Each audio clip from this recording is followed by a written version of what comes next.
이런 상황에서 이제 국민의힘 장동혁 대표는 사실에 근거하지 않는 이 대통령의 SNS 게시물에 대해서 처신이 깃털처럼 가볍다면서 직격을 했습니다. 오늘 나온 이 국민의힘 입장과 함께 들어보시죠.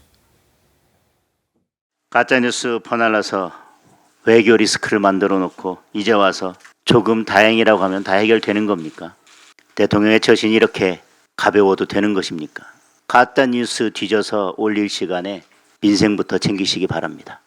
전 세계가 전란의 위기 속에 긴장하는 엄중한 시기에 대통령이 직접 확인되지 않는 뉴스의 스피커 역할을 자처하는 모습은 국제적인 망신입니다. 자, 앞서 올린 글과 영상이 논란을 낳자 이 대통령이 2년 전 영상이라는 점을 다시 밝히기는 했습니다. 그렇지만 조금 다행이라면서 시신이었다는 점을 밝히기는 했는데 우리 김계웅 대변인께서는 어떻게 이 상황에 대해서 평가를 하세요? 이재명 대통령이 처음에 글을 올릴 때 사실이라면 이렇게 했습니다. 네, 그렇죠. 그러면 사실인지 아닌지 모르고 올린 거잖아요. 한 나라의 대통령이 이게 사실인지 아닌지를 떠나서 그거를 봤을 때 어떻게 합니까? 예. 명시적으로 이스라엘을 비판하는 겁니다. 강하게 비판하는 내용이었습니다. 그런데 보니까 잘못된 겁니다. 네. 사실관계도 안 맞고 지금 이뤄지는 일도 아니고 2년 전에 있었던 일입니다. 네. 그럼 본인이 사과를 하는 게 맞습니다. 그리고 다른 것도 아니고요. 비유를 유태인 학살이나 다를 바가 없다고 얘기했습니다. 이스라엘 사람들한테 유태인 학살과 다를 바 없는 짓을 하고 있다 이렇게 얘기한 겁니다. 그렇다면 이스라엘 사람 입장에서 이스라엘 정부와 이스라엘 총리 입장에서는 이 부분에 대해서 어떻게 넘어갈 수 있겠습니까? 그래서 제가 볼 때는 일단 본인이 가짜 뉴스에 현혹이 된 겁니다. 그렇다면 일단 유감 표시를 하는 게 맞습니다. 그리고 본래 취지는 특정 국가나 특정 어떤 세력을 한 게 아니라 네. 보편적인 인권의 중요성을 얘기한 거다 이런 얘기를 하면 되는데요. 이스라엘이 문제를 제기하니까 그게 뭐가 문제냐는 식으로 다시 한번 본인의 입장을 피력을 한 겁니다. 네. 제일 문제가 뭐냐면 이게 지금 중동 문제는요. 한쪽이 일방적으로 선하고 한쪽이 일방적으로 악한 게 아닙니다. 2024년도에 팔레스타인 이쪽에 있던 하마스가 어떻게 됐습니까?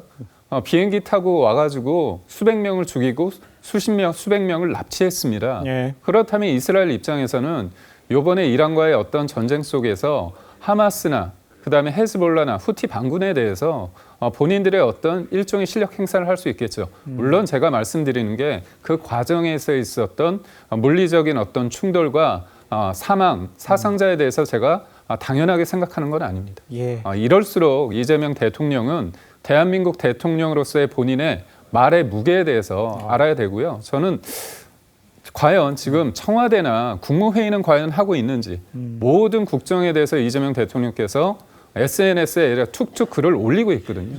이거에 대한 어떤 후과 후유증이 국내적인 문제를 떠나서 국외적인 외교적인 문제로 비화하고 있다 이렇게 말씀드립니다. 알겠습니다. 이런 논쟁이 물론 보편 인권 신념을 표명한 건 맞는데 이게 과연 국익에 도움이 되는 설전인지에 대해서 지적을 해주시는 것 같습니다.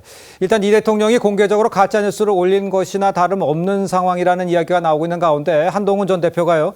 이스라엘과의 외교 충돌 발언을 계속하는 것 선거용, 국내용으로 보인다 이렇게 지적을 했고요. 개혁신당 이준석 대표는요. 대통령의 온라인 소통 방식을 고칠 필요가 있다 이렇게 꼬집었습니다.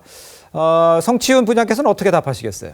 일단 뭐 백반양보에서 이준석 대표가 말하고 있는 SNS 올릴 때 좀 신중하게 했으면 좋겠다 이런 정도의 고언은 뭐 받아들여야죠. 겸허히 야당의 비판 받아들일 수 있다고 생각하는데 이게 어떻게 국내형이고 선거형이죠? 당연히 국외형이죠. 지금 생각해 보십시오. 일단 24년 9월에 있었던 영상이라고 해서 이건 가짜 영상은 아닙니다. 실제 있었던 일이고요. 당시에도 이스라엘이 국제사회로부터 비판을 받았고 당시 미국 백악관도 공식 논평을 통해서 이 영상에 대해서 이 행위에 대해서 비판하는 영상을 논평을 냈습니다. 그러면은 이 입장을 낸다고 해서 미국 정부도 이거에 대해서 뭐라고 못합니다. 본인들도 과거에 이거를 지적을 했기 때문이죠. 그리고 이 이후에 지금 아까 전에도 또 이거를 뭐 국무회의를 안 하냐고 국무회의 지금 다 생중계가 되고 있거든요. 그거 좀 찾아보시라는 말씀을 드리고 싶고요. 지금 또 우리가 어디랑 협상하고 있습니까? 이란이랑 협상을 하고 있습니다. 호르무즈 해협과 관련돼서 협상을 하고 있습니다. 지금 한국 정부, 한국 대통령의 이런 발언은 호르무즈 협상과 관련돼서 해협과 관련된 이란과의 협상 과정에서 전 유리하게 작용할 거라고 생각합니다.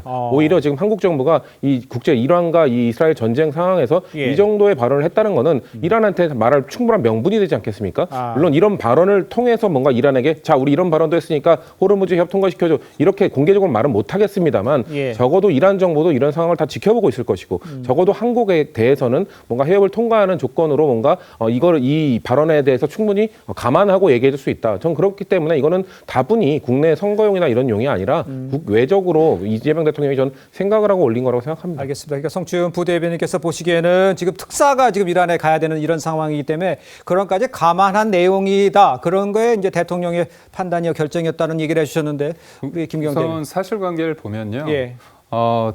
이재명 대통령이 올린 SNS에 그 영상은 뭐라고 되어 있냐면 팔레스타인 아이들을 고문하고 이거 관련해서 고문하는 영상이라고 하는 거였습니다. 네. 그렇지만 그게 아니었죠. 이스라엘 입장에선 테러리스트를 어떻게 보면 정리를 하고 사살을 하고 시신을 내리는 과정이었습니다. 예. 시신을 내릴 때 그렇게 내리면 그래도 문제를 삼을 수 있겠죠.